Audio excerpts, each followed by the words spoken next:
Hello, UFC 266, my reaction. Robbie Lawler TKOs Nick Diaz in the rematch.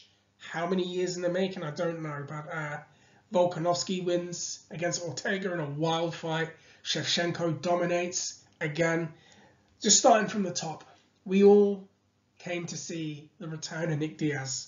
I mean, how long has it been? It's been a long time, and I'll tell you, I was worried about him fighting again, and I was worried that he'd get completely blown out of the water because, let's just be fair, he's been out for more than 5 years, and every time we've seen him, he's pretty much been in the nightclubs, he's been out drinking a lot. That interview with Ariel Helwani concerned a lot of people, and if you go on his Instagram, it's basically him just drinking every single time. So with that being said, I was worried with that and the layoff. And in the time that he's been out, Lawler, to be fair, and to be honest, has been a world champion, has fought consistently, has been in war after war and after war. Robbie would be the guy to win, would be the favourite to win this fight. But with that being said, Nick did not look as bad as maybe my expectations anticipated that he would. He came out with a kick right away, similar to like the last fight, but a different type of kick this time. And Lawler just brought a thunderstorm, an absolute thunderstorm coming forward, and just aggressive coming forward style. This is what people love to see. Two guys that fight hard and back it up, and you don't feel like you've wasted your money. And those two just came at each other. Diaz throwing punches to the body. He found his rhythm a lot earlier than I thought he would, considering he's been out for a while. But again, there were some factors to consider. The weight class was changed on the week. There was rumours of Nick apparently being knocked out during camp. Nick looked far better than I anticipated with the punches to the body, punches to the head. I think he should hold his head up high. And I wasn't upset to see Robbie Lawler win. It was by a TKO. There was like a cut above the nose, and he didn't get up afterwards. I don't know what the future will hold for Nick Diaz. I hope that the future for him is positive.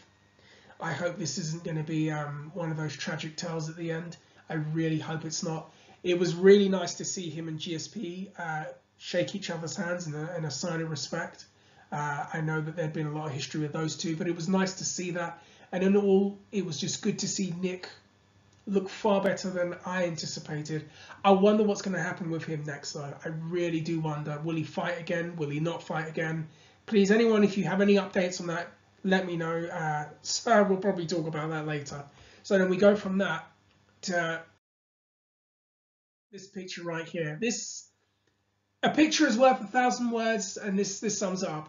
Valentina Shevchenko, the Bullet, I mean, will probably go down as one of the greatest mixed martial artists in the sports history. Definitely top 2 greatest female mixed martial artists of all time, with Amanda Nunes, and goes up against Lauren Murphy. And I think that she had Lauren Murphy very gun shy, because I feel like Murphy was a little bit like, I don't know what to do, I don't know what to do.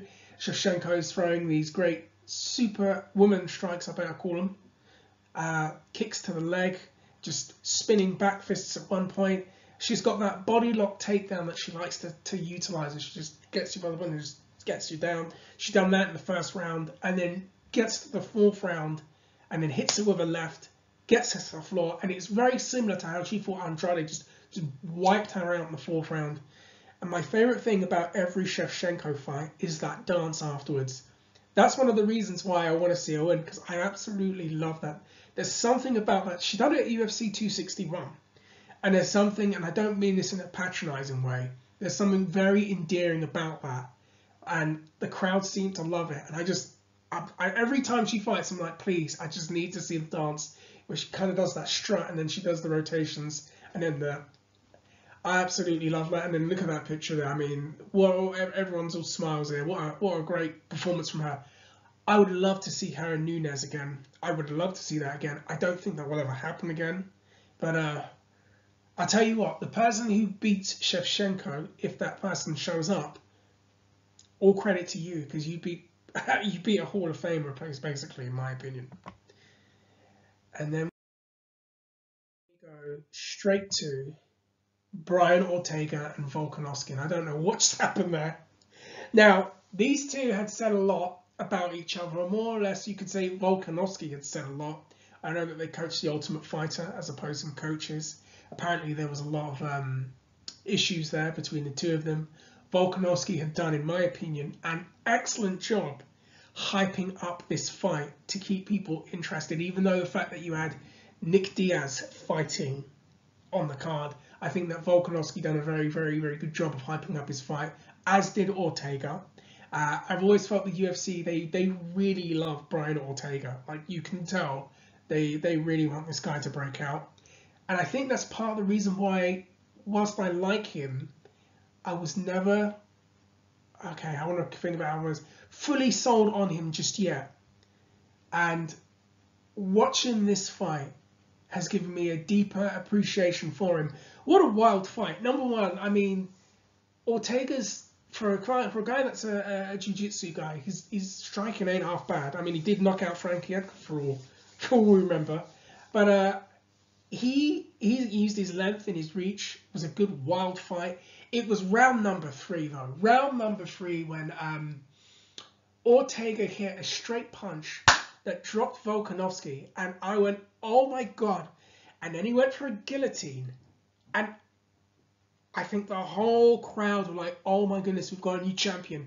And Volkanovski was somehow able to get out of it, but then Ortega went for a triangle choke, and this was like in the last 2 minutes of the round, and he was going for it. He was absolutely going for it, and again, Volkanovski was able to survive that and get out.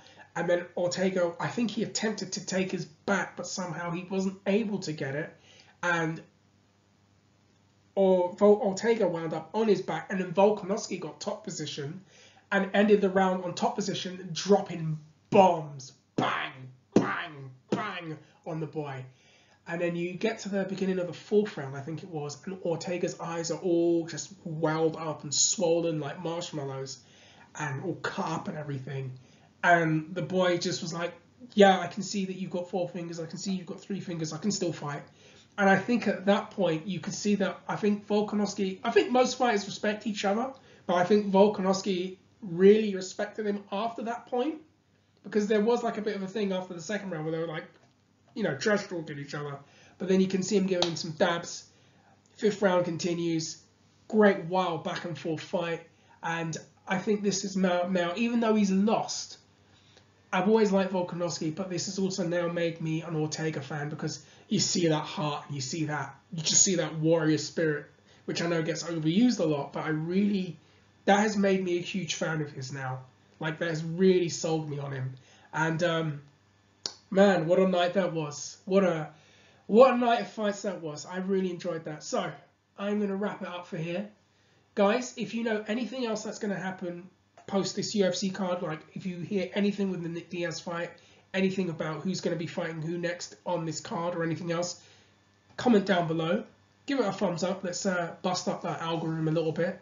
And apparently Dana's just got into it with Oscar De La Hoya. So that's great. Anyways, guys, take care. Thank you very much. See you all soon, and peace.